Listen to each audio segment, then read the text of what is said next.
என்று ஏதாவது ஒரு பதில் சொல்லிருக்கிறான். இதுவரை அவன் வந்ததே கிடையாது. எப்ப மணிமுடி சூட்டும் போது வந்தாரோ அதுக்கப்புறம் இதுவரை வரணும்.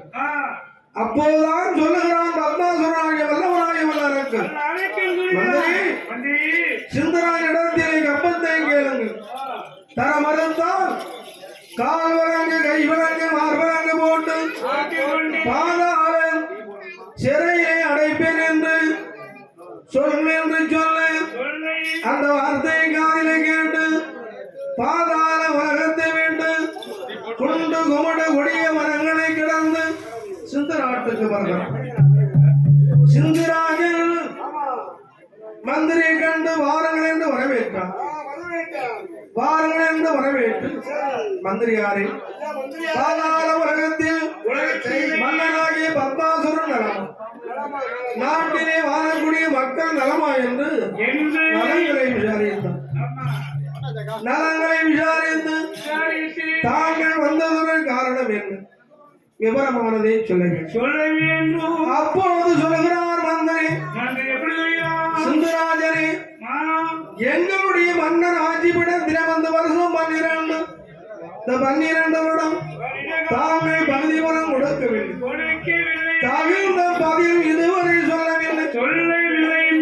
அதனால வாங்கி வர மன்னருடைய உத்தரவு. இந்த வார்த்தையை கேட்டான் சிந்தராஜன். மந்திரியாரு என்று வல்லரக்கன் ஆட்சிப்படத்தில் அமர்ந்தார். அன்று முதல் இன்று வரை என்னுடைய நாட்டில் மழையானது பெய்யவில்லை. மழை பெய்யாமல் பஞ்சம். நீங்க வருகின்ற போதை பார்த்திருக்கலாம். செல்வ செழிப்பாக எங்கு பார்த்தாலும் நெல்மணிகள் விளைந்து வரப்பெல்லாம் மறைந்து கிடைக்கும். இப்போது பாருங்கள் எப்படி இருக்கிறது. வானம் பார்த்த பூமியாக அங்கங்கு பூமி எல்லாம் கவரோடி கிடக்கிறது, வறண்டு கிடக்கிறது. இன்னைக்கு என்ன செய்வோம் நாளைக்கு என்ன செய்யணும் மக்கள் எல்லாம் மரங்கிழங்கி இருக்கிறார்.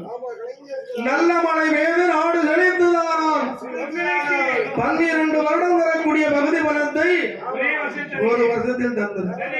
இப்பொழுது இல்ல போயிட்டு அப்படிதான் ஐயா. ஆனா கடங்காரன் கடன் விடுவாங்க. அதே மாதிரி பகுதி பலம் கொடுக்கணும். என்ன நடக்கும் சிந்தராஜனே, உன்னுடைய நாட்டில் மழை பெய்தாலும் சரி பெய்யாமல் போனாலும் சரி எங்களுக்கு தேவை பகுதி பணம்.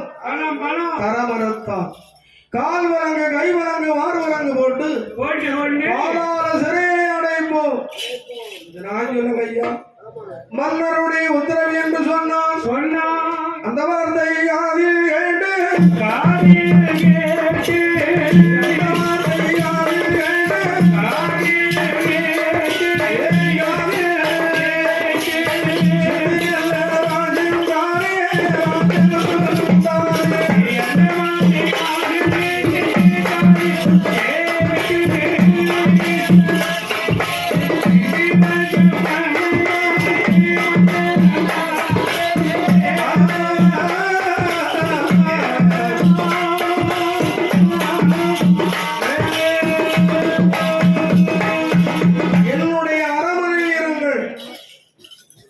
நாளை தகுந்ததொரு பதிலை சொல்கிறேன் என்று சொன்னான். இரவோடு இரவாக அமரீஸ்வர 56 தேச மன்னர்களை ஒன்றாக கூட்டினான். அவசரமாக கூட்டினார்கள். அப்போது மற்ற மன்னர்கள் கேட்டார்கள், சிந்தராஜனை எங்களை அழைத்த காரணத்தை சொல்ல வேண்டும். நம்மளுக்கு அரசனாக விளங்கக்கூடியவர் வல்லரக்கன். நான் ஒருவன் பகுதி பணம் கொடுக்காத காரணத்தால் எனக்கு கால் வழங்கு கை வழங்கு மாறு வழங்கு போட்டு பாதாள சிறையில் அடைப்பேன் என்று சொல்லுகிறான். இந்த நிலைமை நாளைக்கு உங்களுக்கு. அவன் ஒருவன், நாம் ஒரு 56 தேசம். நாமல் ஒன்றாக சேர்ந்தவானால் அவனால் என்ன செய்ய முடியாது, நம்மளை ஒண்ணுமே செய்ய முடியும். அதனால பணிந்தது போதும், பணிந்து நடந்ததும் போதும். இனி நாம் என்ன செய்யக்கூடாது, கப்பம் கொடுக்க கூடாது, கை கட்டி நிற்க கூடாது. அவனோடு எதிர்த்து போர் புரிய வேண்டும் என்று சிந்தராஜன் மற்ற அரசர்களிடத்தில் சொல்ல மற்ற அரசர்கள் சம்மதித்தார்கள். மறுநாள் தினம் ஆச்சு. ஐயா மந்திரியாரே, மட்டுமல்ல அவனீஸ்வர அம்பந்தார் தேசத்திலே வாழக்கூடிய மன்னர்கள் எங்களுக்கு அப்பா வந்து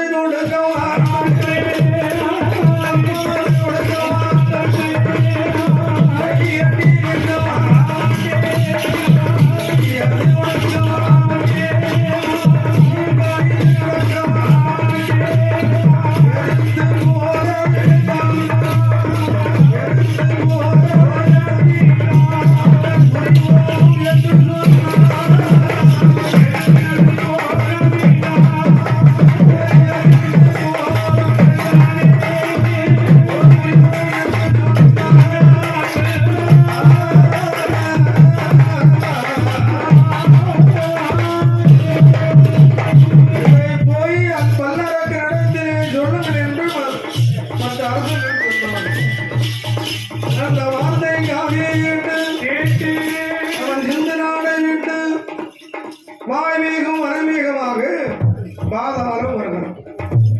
இதை யார் பார்க்கிறான்?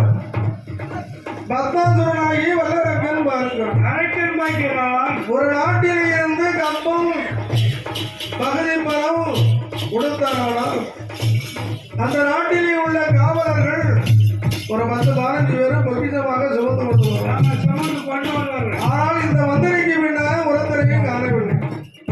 மந்திரியாரு தாங்கள் போன காரியம் என்னாச்சு? அப்போதான் சொல்கிறார் மன்னா வந்தது மோசம்.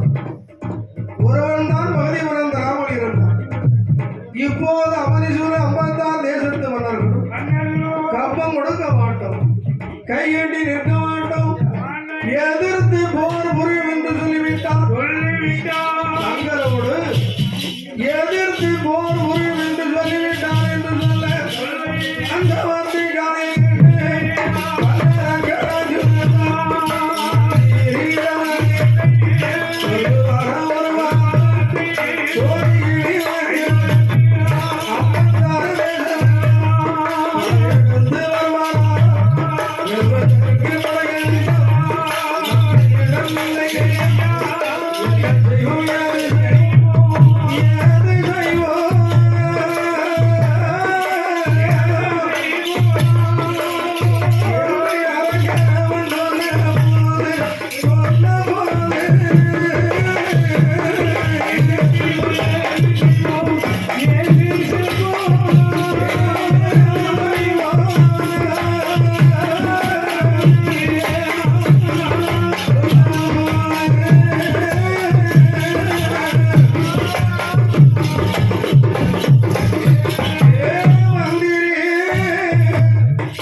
எப்படி தப்ப முடியும்?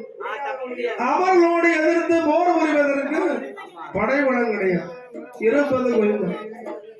என்ன செய்வது ஏது செய்வது என்று மந்திரி இடத்தில் பத்மாசுரன் ஆலோசனை கேட்டான். அப்போதான் சொல்கிறார் மந்திரி, அவனீஸ்வர அம்பந்தார் தேசத்து மன்னர்களை வெல்ல வேண்டுமா? படைபலத்தாலையும் ஆயுதங்களாலும் அவர்களை வெல்ல முடியும். அவர்களை வெல்ல வேண்டுமானால் ஒரு வழிதான் இருக்கிறது.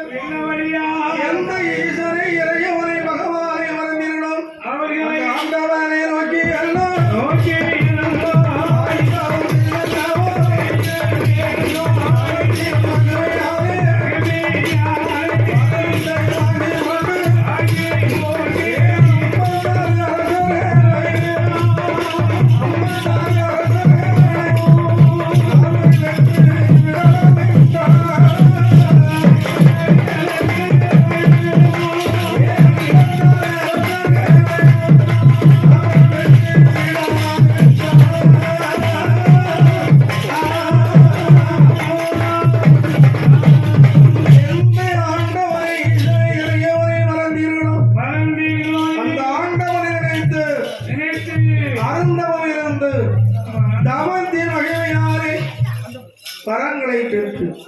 மரத்தின் மகிமையாலே அவர்களை வெல்லும், இல்லையானால் ஒருபோதும் முடியாது. அப்போது அரங்க நினைக்கிறார், மந்திரி தாங்கள் சொல்வதுதான் சார் என்று மந்திரிடத்திலே நாட்டை ஒப்படைத்தார். மந்திரிடத்தில் நாட்டை ஒப்படைத்து விட்டு ஈசனை நோக்கி அருந்தவம் செய்வது என்பதற்காக கங்கையை வந்து குளித்து நீராடினார். காவி வேண்டி தலை உடுத்தான். காலத்தில் உத்ராட்ச மாலையான போட்டு கொண்டு எட்டியிலே பஞ்சாட்சரம் அணிந்து கொண்டு அந்த மலை நோக்கி எல்லாம்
ஐம்புலங்களை அடைக்கிறான்.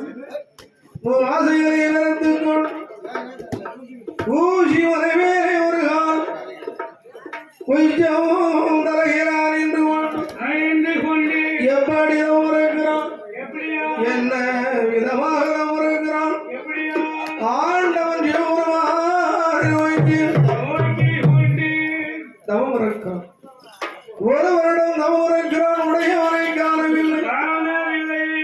இருவரிடம் தவறுக்கிறான் இறையவரை காணவில்லை 3 வருடகாலம் தவறுக்கிறான் முக்கணரை காணவில்லை 4 வருடகாலம் ராதனை காணவில்லை 5 வருடகாலம் அரகவரை காணவில்லை இப்படி ஒரு வருடமா 2 வருடமா 6 12 வருடமா ஈசனை நோக்கி அருந்தவம் செய்து கொண்டிருக்கிறான் இவன் செய்து வருகின்ற தவத்தினுடைய மகிமையானது தவத்தினுடைய பெருமையானது 13ஆம் வருடத்தில் தானாக தோன்றிய மகிழ்வெளி கைலாசத்தில் எங்கு பார்த்தாலும் அக்னி ஜோலையாக வீசி வருகிறது நீ யாரை யார் என்றால் கிரியாசக்தி மாயாசக்தி உமையவள் பார்வதறிந்து ஈசனுடைய இடமாகிறேன்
என்னை நோக்கி ஒருவன் தவறும் கொண்டிருக்கிறான் அவன் செய்து வருகின்ற தவத்தினுடைய மகிமையானது கைலேங்கிற வருவதெல்லாம் அக்னி ஜோலியாக வீடு கொண்டிருக்கிறான் அந்த தவசீநாதன் சிவபக்தனை நான் சென்று வாழ்த்துவாரன் என்று இறையவன் சொன்னான் இறையவன் சொல்ல உமையவள் பார்வதி கேட்டான் கேட்கவில்லை பகவான் போரையிடம் பார்வதி நான் வருவேன் ஈசன் போரையிடம் ஈஸ்வரியால் நான் வருவேன் என்று சொன்னான் பார்வதி நாம் இருவேரும் போக வேண்டாம் இருவேரிடக்கும் தொண்டினையும் செய்து கொண்டிருக்கிறான் நந்தி அந்த நந்தியை வரவழைத்து தவம் செய்யக்கூடிய தவசிநாதனை கைலவானவருக்கு அழைத்து வர சொல்லுவோம் என்று உமையால் பார்வை இடத்திலே ஆண்டவன் சொல்லி நந்தி அழைத்தான் அப்பா நந்தி பாதாள உலகத்திலே யாரோ ஒரு மானிடன் என்ன நோக்கி அறந்தவன் வருகிறான்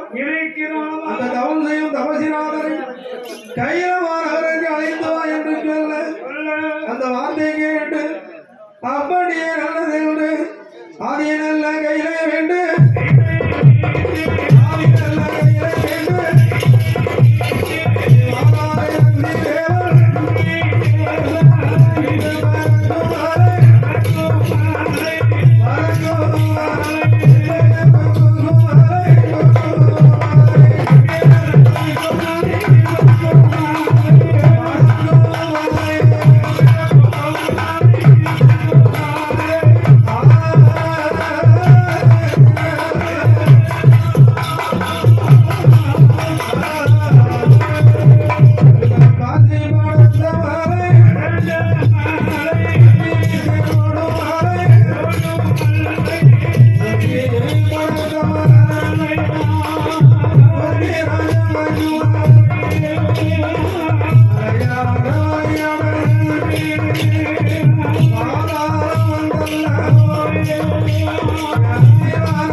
எங்கே தவசிநாதன் எங்கே சிவபந்தன் என்று நந்திதேவன் பார்த்து கொண்டு வருகிறான்.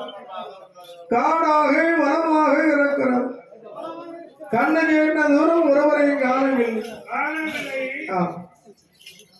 எங்கே தவசிநாதன் எங்கே சிவபந்தன் என்று அப்படி 4வது திசை அலைந்து நந்திதேவன் பார்த்து வருகிறார். இங்கே வளர்ந்த தூரம் ஒன்று அந்த புற்றிலே இருந்து நாத ஓசை கேட்கிறது. அரகரா சிவ சிவ சம்போ சம்போ சம்போ மகாதேவ ஓம் சிவாய சிவாய நமக அண்ணாமலை முனை வாசக ஓம் சிவாய ஆண்டவனுடைய 5 எழுத்து மந்திரத்தை உச்சரித்து கொண்டிருக்கிறோம். நாத ஓசையானது கேட்டு நந்திதேவன் வந்து பார்க்கின்ற வேளை இவன் செய்யும் தவறுதான்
தலைவாண்டில் உழைந்தவரும் கால்வாண்டில் போற்றறிய பல்லெல்லாம் வாசி பெற்ற ரோமம் எல்லாம் ஜடையில் வீழ்ந்த மூர்க்கதிலே உழைந்த பின் முற்காலம் முடிபடர நாம் அதிலே உழைத்த பின் நாற்காலம் முடிபடர செந்தன கடன் வந்து சிறகாலம் வாசம் செய்ய 5 வந்து அவதலை அடையாக்க கண்டரம சென்றரம காதுகளை கூடுகின்ற கண்டார் நந்தி இது வல்லவாதம் இது வல்லவா சிவபக்தி அப்படியான தவசிநாதனை சிவபக்தனை கைலவான அவரங்கு அழைத்து செல்ல வேண்டும் எப்படி அழைக்கிறார் எப்படி இந்த தவசிநாதனை கைலவான அவரங்கு அழைத்து செல்ல வேண்டும் யமதவசிநாத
இறையவருக்கு தொண்டிலையும் செய்யக்கூடிய நந்தி என்னுடைய பெயர். இந்த வார்த்தை கேட்டால் வல்லரங்கராஜன் ஐயா வந்திருப்பது ஈசன் இறைவன் என்றல்லவா இருந்து இப்போது ஈசன் இல்லை என்று சொன்னீர்களே, அப்படியா? ஒரு ஆண்டவரை பகவானை பரம்பொருளை காண முடியுமா? அவசியம். நான் ஆகாய புஷ்ப விமானத்தில் வந்திருக்கிறேன். என் கூட வருவையானால் ஈசனை கண்டிடலாம் என்று சொன்ன உடனே அந்த வல்லரக்கராஜன் நந்தி தேவரோடு ஆகாய புஷ்ப விமானத்தில் ஏறிக்கொண்டு அந்த பாதாள உலகத்தை வேண்டும் வாயுலோகம், வருணலோகம், சந்திரலோகம், சூரியலோகம் வரை கடந்து யமலோகம் பாதையாக வருகிறார்கள். எங்கே வருகிறார்கள்? தானாக தோன்றிய மன்னவனை கைலேங்கிற பருவத்திலே வருகிறார். கைலேங்கிற பருவத்தில் வருகின்ற வேளையில் என் பார்க்க இடங்கள் எல்லாம் சடையோடு முடியோடு சன்னியாசி கோலமாக இருப்பதை கண்டான். ஐயா நந்தி தேவன், இது என்ன லோகம் என்று கேட்டான். இதுதான் ஈஸ்வரவாரம் கைலாசம். ஐயா நந்தி தேவன், இதுதான் ஈஸ்வரவாரம் கைலாசமானால் நான் பார்க்கின்ற இடங்கள் எல்லாம் சடையோடு முடியோடு சன்னியாசி கோலத்தோடு இருக்கிறார்கள். அப்போதான் சொல்லுகிறோம், இந்த புறம் இறப்பவர்கள் 33 கோடி தேவாதி தேவர்கள், அந்த புறம் இறப்பவர்கள் 48,000 சிவார்கள். நீ ஆண்டவரை காண வேண்டுமா? உன்னுடைய மனதை உள்ளத்தை ஒரு நிலை கொண்டு பார்க்க வேண்டும். நீ பாதாளத்தை விட்டு வருகின்ற வேளையில் ஒவ்வொரு லோகங்களையும் அதனுடைய புதுமைகளை கண்டு கொண்டு வந்தான். உன்னுடைய மனமானது அதை பார்ப்பதா இதை பார்ப்பதா என்று அந்த மனசு இருக்கிறதே அங்கும் இங்கும் அலைவாய்ந்து விட்டது. நீ ஆண்டவனை காண வேண்டுமா? உன்னுடைய மனதை உள்ளத்தை ஒரு நிலை கொண்டு ஈஸ்வருடைய நாமத்தை சொல்லிக் கொண்டே இருக்கிறது. அப்போதான் ஆண்டவனை நீ காண முடியும். நீ சொன்னாயே ஆண்டவன் எங்கே என்று சத்தியான உயவனாய பார்வதிக்கு இடது பாகத்தை உடுத்து ஆண்டவன் வளம் இருக்கிறார். அவர்தான் இறையவன். அது மட்டுமல்ல, நெற்றியிலே தலையிலே கங்காதை சுமந்திருக்கிறான். நெற்றியிலே பிறையாகிய சந்திரனை சூடிருக்கிறான். கழுத்திலே நாகத்தை அணிந்திருக்கிறான். ஆலயத்தோல் புலித்தோல் அவசரம் கொண்டு மனோ பருவராஜ குமரனாக அதோ வீற்றிருக்கிறார் என்று சொன்னபோது வல்லரக்கராஜன் தன்னுடைய மனதை உள்ளத்தை ஒரு நிலை கண்டு ஒரு நிலை கொண்டு பார்க்கின்ற போது ஆண்டவனை கண்டார். ஆண்டவனை கண்டார்.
எனக்கும் பாதாள உலகம் என்னுடைய தாய் தந்தை ரிஷிமுகாவர்ணன் மருந்து என்னுடைய பேரானது பத்மாசுரனாகி வல்ல அவனிசுர அம்பந்தார் தேசத்தை ஒரு குடையின் கீழே ராஜ்ய பரிமாணம் செய்து வந்தேன். அம்பந்தார் தேசத்திலே வாழக்கூடிய மன்னர்கள் கப்பம் கொடுப்பார்கள், கைகட்டி நிற்பார்கள், கிஸ்தி கொடுப்பார்கள், கீழ்ப்பணிந்து வணங்குவார்கள். இப்போது எதிர்த்து போர் புரியும் என்று சொல்லிவிட்டார். ஆண்டவா இறையவா பகவானே பரம்பொருளை அவனிசுர அம்பந்தார் தேசத்தை வெல்வதற்கு என்னுடைய இடத்தில் போதிய படை வரம் இல்லை. அப்படி இருப்பதால் அவர்களினால் வெல்ல வேண்டும். வெல்ல வேண்டுமானால் எனக்கு வரங்கள் வேண்டும். அப்போதான் சொல்கிறார் ஆண்டவன், அப்பா உனக்கு என்ன வர வேண்டும்? வரத்தை விவரமாக சொல். நான் தாரன் என்று சொன்ன போது அரக்கன் சொல்கிறான், கடுகிலையும் சிறிய வரும் கனத்த வரும்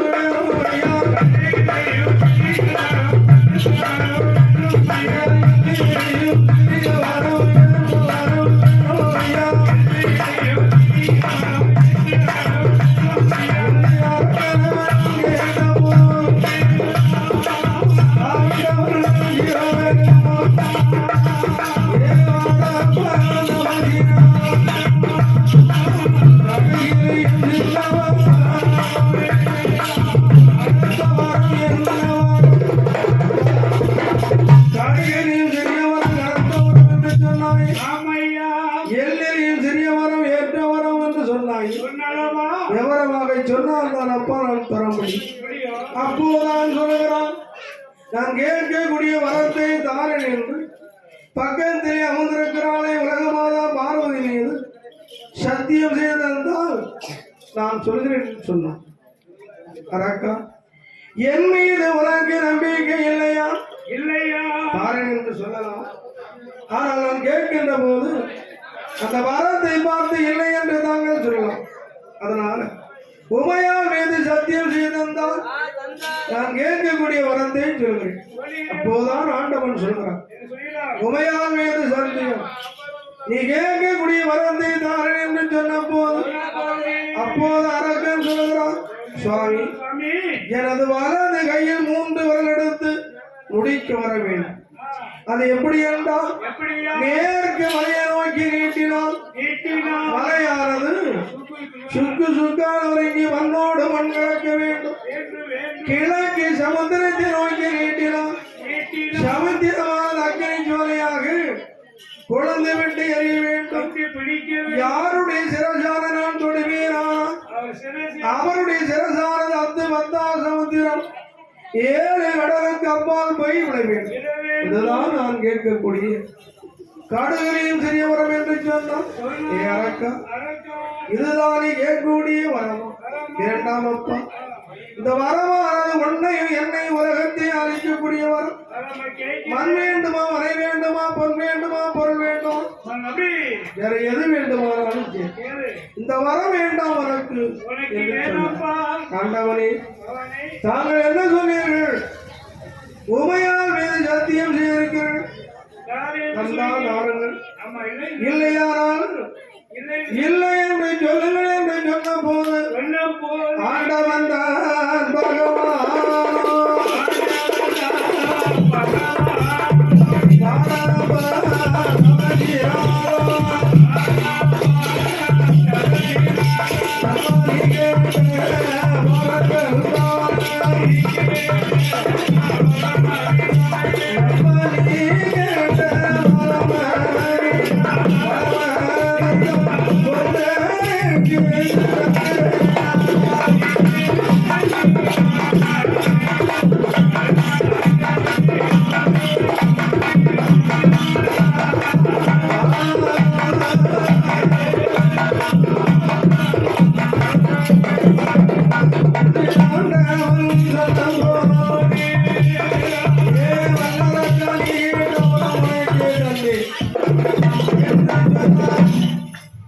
ஆண்டவன் வரம் தந்தேன் என்று சொன்னதுதான் வல்லரக்கனுக்கு தாங்க முடியாத சந்தோஷம்.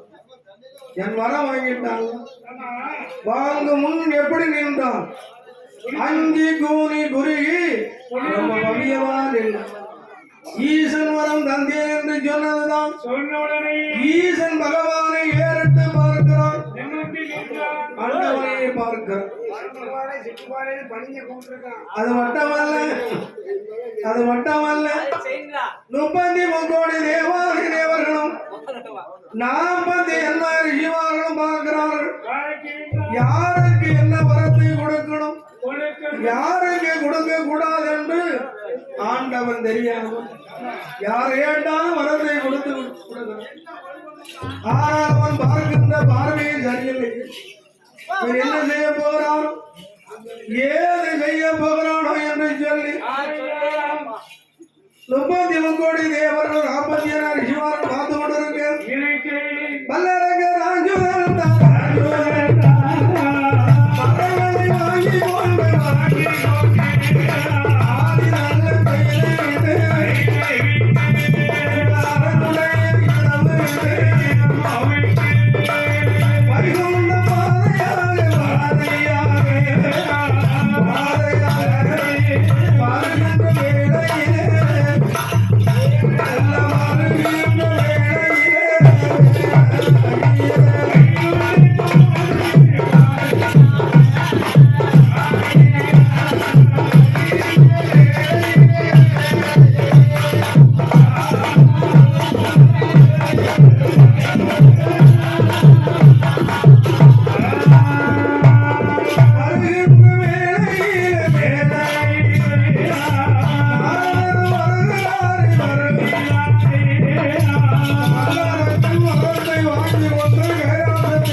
எதிரே யார் வருகிறார்?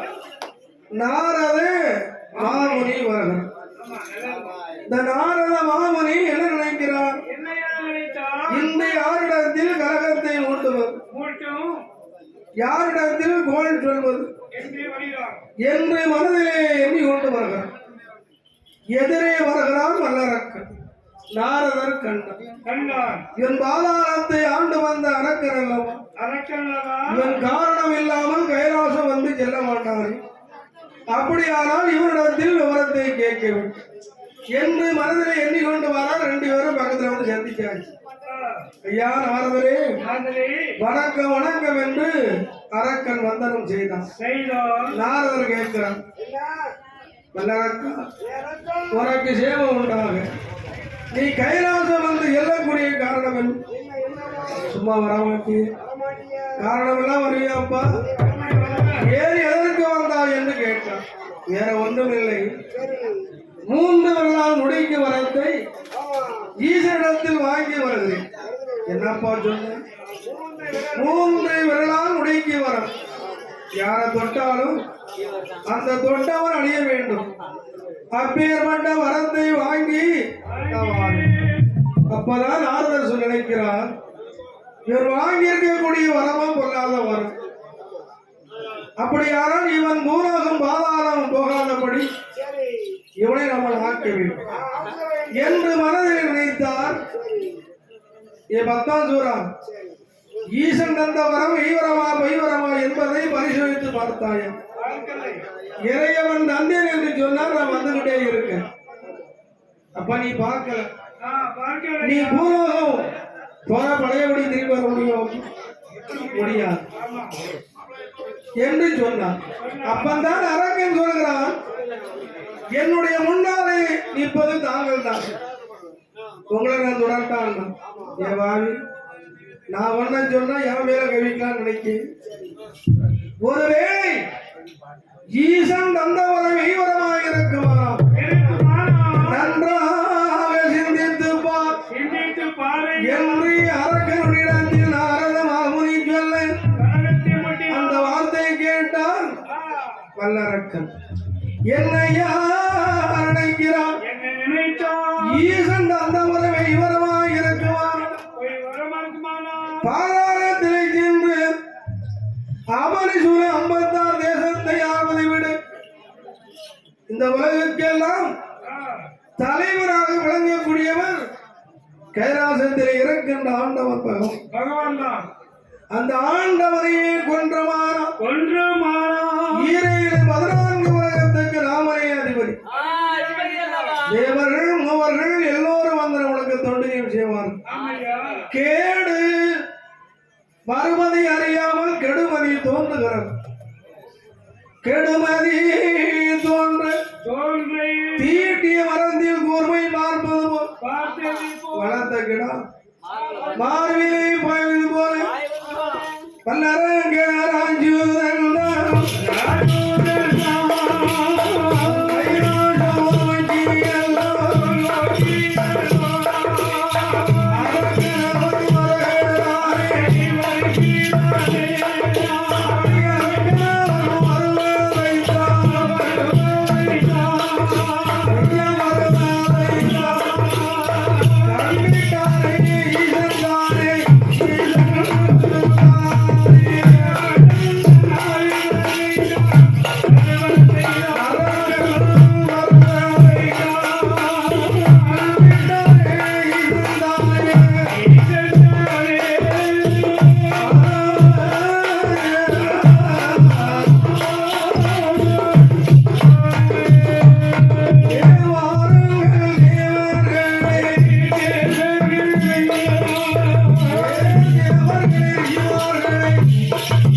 அதனால இந்த கைலாசத்திலிருந்து ஓடுவதை தவறு வேறு வழியில்லை என்று இறையவன் சொன்னான். இறையவன் சொல்லிவிட்டு கைலாசத்திலிருந்து ஆண்டவன் ஓடி வருகிறான்.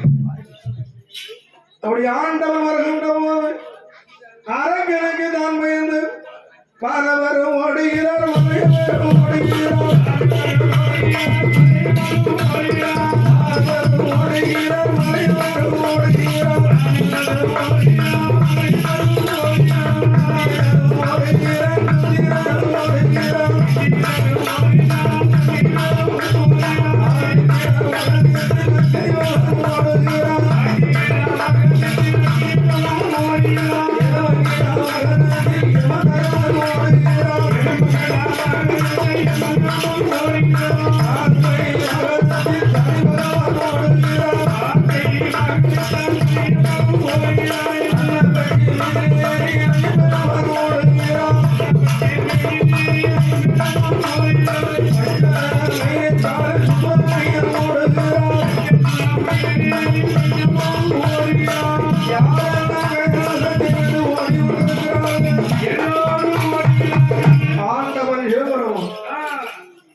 உமையாய் பார்வதி.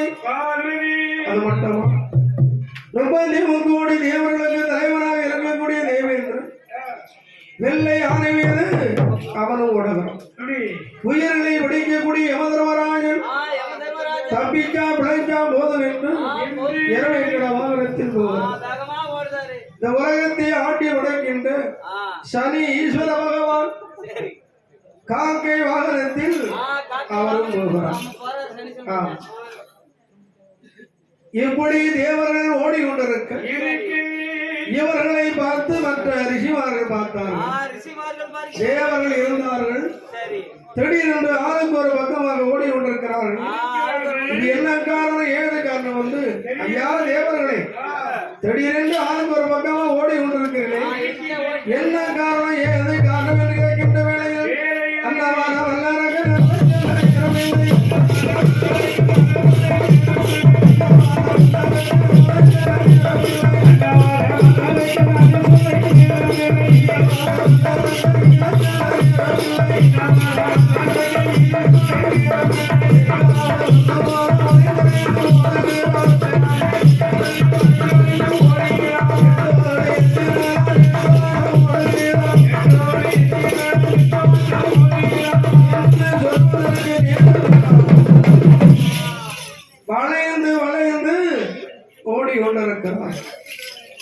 அப்படி ஓடிக்கொண்டிருக்கின்ற வேளையில் கைலாசத்தை விட்டு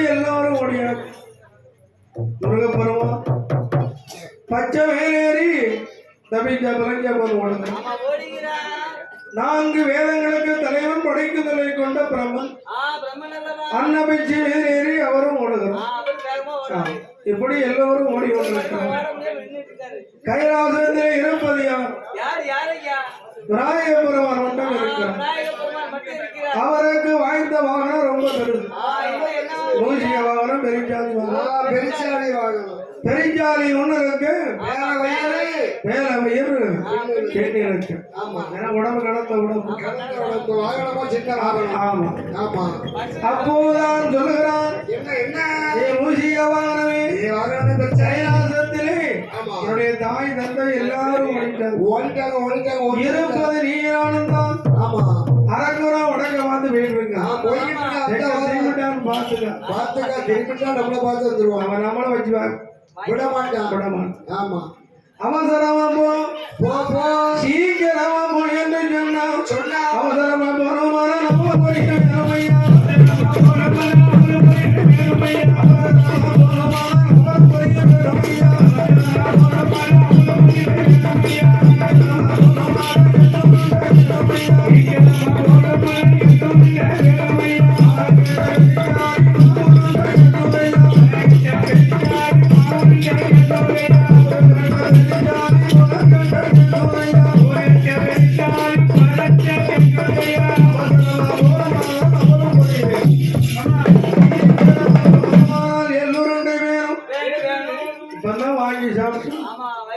சாப்பிட்டபடி என்று மூசிக வாகனம் கேட்கும். ஜனங்களுக்கு அதிபதி கணவரெல்லாம் நினைக்கிறான். என்ன நினைக்கிறான்? இனி ஒன்ன நம்பி பிரயோஜனம் இல்லை என்று தாய் தந்தையை சுற்றி மாங்கனியை பெற்றான். அப்பேற்பட்ட தாயும் தந்தையும் மனதிலே மனதை நினைக்கின்ற வேளையில் மூசிக வாகனமானது மூச்சிவிட அந்த பாதாளமானது இரண்டாக எங்க வந்தான்? தூரோகம் வந்தான்.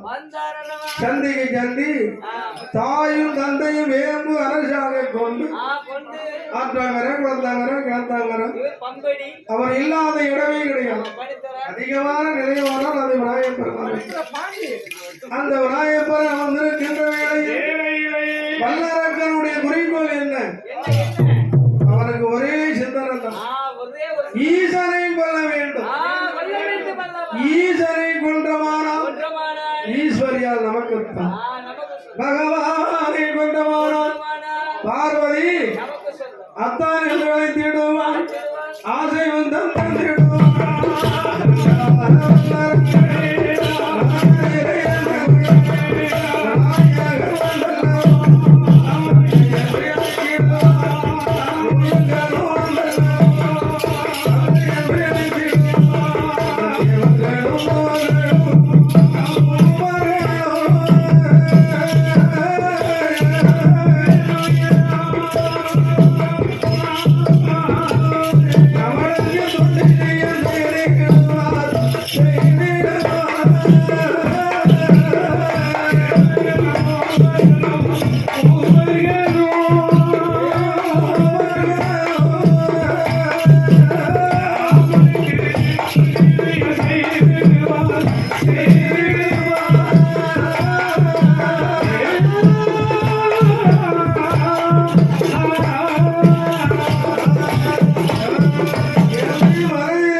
இந்த ஆண்டவனுக்கு முன்னாலே தேவர்கள், தேவர்களுக்கு பின்னாலே ஆண்டவன், ஆண்டவனுக்கு பின்னாலே ரொம்ப தூரத்துல அரக்கன். தேவர்கள் சொன்னார்கள், ஐயா ஐயா இதுக்கு மேல எங்களால ஒரு எட்டு எடுத்து வைக்க முடியும். எவ்வளவு தூரம் தான் ஓடும்? இதுக்கு மேல எங்களால் ஒரு எட்டு எடுத்து வைக்க முடியும் என்று ஆண்டவராய் சிவபெருமானிடத்திலே சொல்ல உடனே ஆண்டவன் தேவாதி தேவர்களை ஒரு நந்தவனமாக உண்டு பண்ணினார்.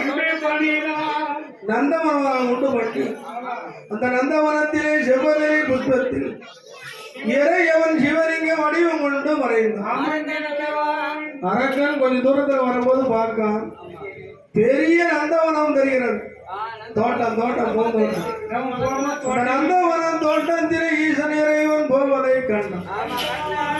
போவதை கண்டு ஓடோடி வந்து நந்தவனத்தை சுத்தி சுத்தி பார்க்கிறான். சுத்தி சுத்தி பார்க்கின்றவோ ஈசனை கண்டானோ வேறு போன இடங்கள் எல்லாம்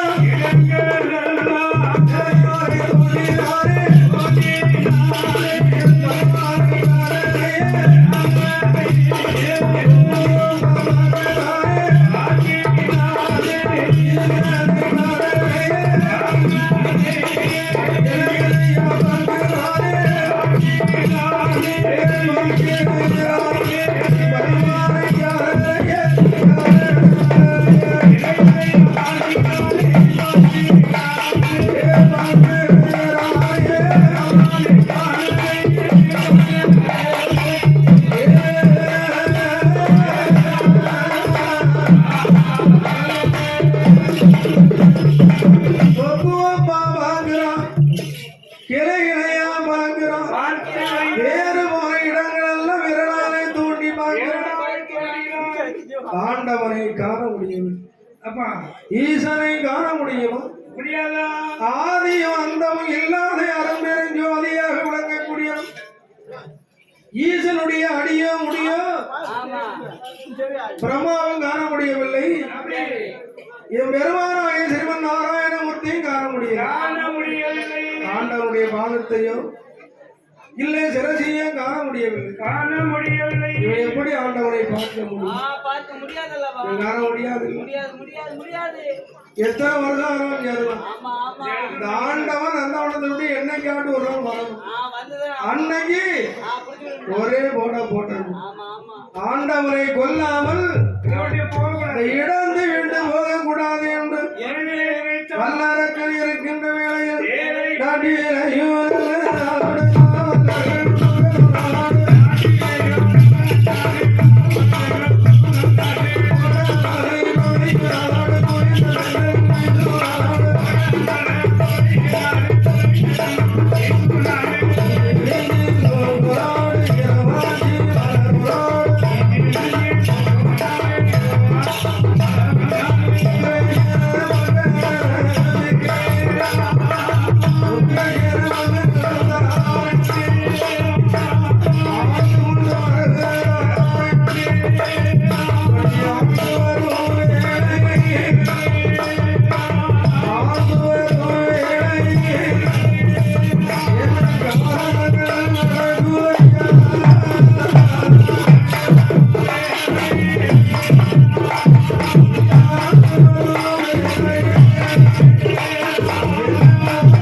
அவருடைய மகன் கம்சராஜன்.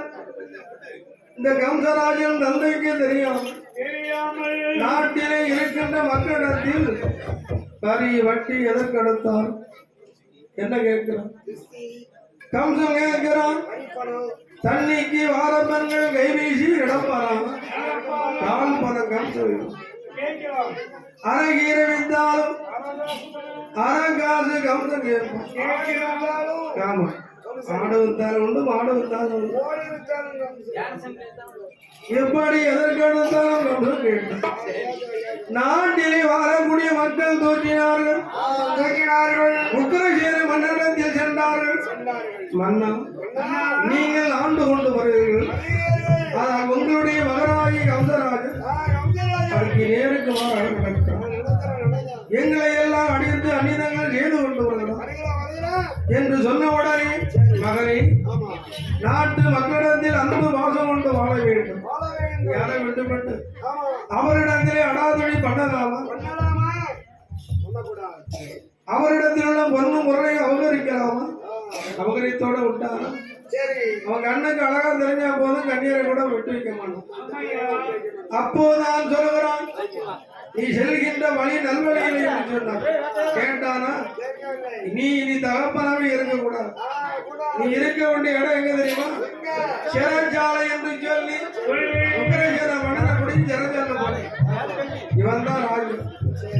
யாரு? கம்சராஜன். கம்சராஜனுடைய அண்ணனாகப்பட்டவன் தேவகன். உக்கிரசேன மன்னனுடைய தம்பி தேவகன். தேவகனுக்கு 2 பெண் பிள்ளைகள். மூற்றவள் போதகி, இளையவள் தேவகி. அந்த தேவி என்ற பெண்ணால் கம்சனுடைய அரவணையில் வளர்ந்து கொண்டு வருகிறாள். வளர்ந்து வருகின்ற வேளையில் அவள் 14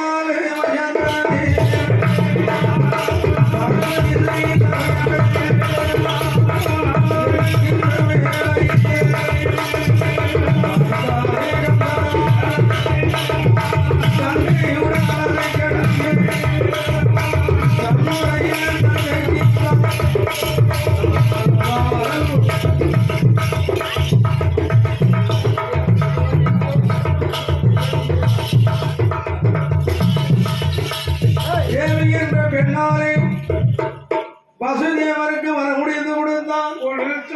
வசுதேவருக்கு வர முடிந்து கொடுத்து அந்த வனாந்தரத்திலே வருகின்ற வேளையில் தன்னுடைய தங்கை பிறந்த நாள் முதலாக நாட்டை தவிர வனங்களையோ வனத்தில் வாழக்கூடிய மிருகங்களையோ பார்த்தது கிடையாது. அண்ணா, காடை சுத்தி பார்க்க வேண்டும், எங்களை அழைத்தீர்கள் என்று சொன்னவுடனே தங்கையான தேவையையும் வசுதேவரின் ரதத்தில் வைத்து வந்து கொண்டிருக்கிறான். வருகின்ற வேளையில் ஒரு மாங்கனியானதை தேவி கண்டான். அண்ணா, ரதத்தை நிறுத்து, அதுவும் அந்த மாங்கனியை பறித்து எனக்கு தான் என்று சொல்ல மாங்கனியை பறித்தான். 8 துண்டாக வெட்டினான். அதை தன்னுடைய தங்கைக்கும் மைத்துனர் வசுதேவருக்கு கொடுத்தான். அந்த கனியை காத்து வந்த முனிவர் புரிந்து நீராடி சிவபூஜை முடித்து மரத்தை வந்து பார்க்கிறார். மாங்கனியை காணவில்லை. என்னடா இது? இதுவரை இந்த மாங்கனியை அவன் காத்து வந்தான். பூசை முடித்து வருவதற்குள்ளே இந்த கனியை பறித்தது யார் என்று சுற்றுமுற்று பார்க்கிறான். கம்சராஜன் தங்கைக்கு அந்த மாங்கனியை வெட்டி கொடுக்க, ஏ கம்சராஜா, அங்காத்து வந்த மாங்கனியை 8 துண்டாக வெட்டி கொடுத்த காரணத்தாலே உன் தங்கை வயிற்றில் பிறகு 8வது குழந்தையான உனக்கு அழிவு என்று சாபத்தை கொடுத்தான். சாபத்தை கொடுத்த உடனே தங்கை என்று பாராமல் தேவி என்ற பெண்ணாரை கொல்ல துணிந்தான். மாற்றார் வசுதேவன். மைத்தனா, நேற்று வரை உன்னுடைய தங்கை, எப்போது நான் வர முடித்தனோ என்னுடைய மகன். அதனால இவனுடைய வயிற்றில் பிறகு 8வது குழந்தையில் தானே உனக்கு ஆபத்து. எத்தனை குழந்தை பிறந்தாலும் அதை உன்னிடத்தில் தருகிறோம். நீ என்ன செய்தாலும் சரி, ஏது செய்தாலும் என்று கம்சனோட இடமதி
ஏழாவது கர்வான கலைந்து ரோகனுடைய வயிற்றிலே கர்வாக கலைந்து அங்கு பலராமன் பிறந்தான்.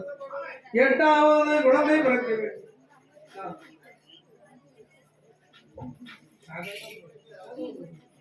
8வது குழந்தை பிறக்க வேண்டும். தேவையை ஒரு சிறையில், வசுதேவனை ஒரு சிறையில் அடைத்தான்.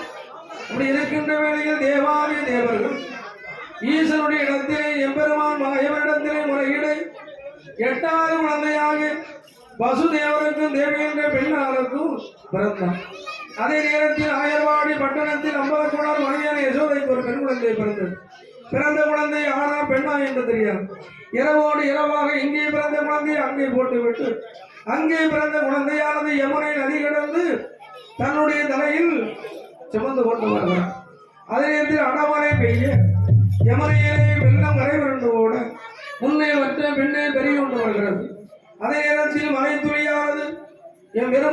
கண்ணில் படாதபடி ஆதிசேடன் முடியாத பிடித்து கொண்டு வருகிறான்.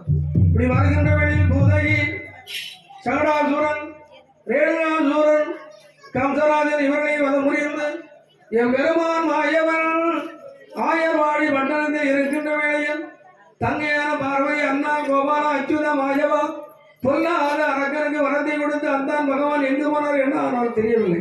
அரக்கனை கொண்டு அந்தானை அழைத்து வரணும் என்று அம்மையான பார்வதியை சொல்ல என் பெருமான் மாயவன் ஆடு மாடுகளை நடசாந்தி கொண்டு வருகிறார். சீங்கல் சத்தம் கேட்டு அதனை ஒன்றி முடித்திருக்கக்கூடிய ஆண்டவன் பார்க்கிறான். இது நம்முடைய மைத்திரனா இல்லை மைத்திரனை போல் வடிவம் கொண்ட பல்லரக்கனா தெரியவில்லை என்று இருக்கின்ற வேலையில் ஜாடியாக பேசுகிறார். அரங்கனுக்கு வரம் கொடுத்தது மாறவில்லை, அதனை ஒன்றி ஒளிந்திருப்பது வெட்கம் இல்லையா என்று சொன்னவுடனே நந்தவனத்தை விட்டு வெளியே வந்தார். என் மைத்திரா கோபாலாத பொல்லாத அரங்கனுக்கு வரத்தை கொடுத்து விட்டேன். அரங்கனை கொண்டு வரவிடும் என்று சொல்ல அரங்கனை கொண்டு வர வேண்டுமானால் என் ஆடு மாடுகளை தாங்கள் தான் நினைக்க வேண்டும் என்று சொல்ல எப்பெருமாள் மாயவனுடைய வார்த்தையை கேட்டு ஆடு மாடு நடக்காந்தி கொண்டு போனார். எம்பெருமான் மாயவன்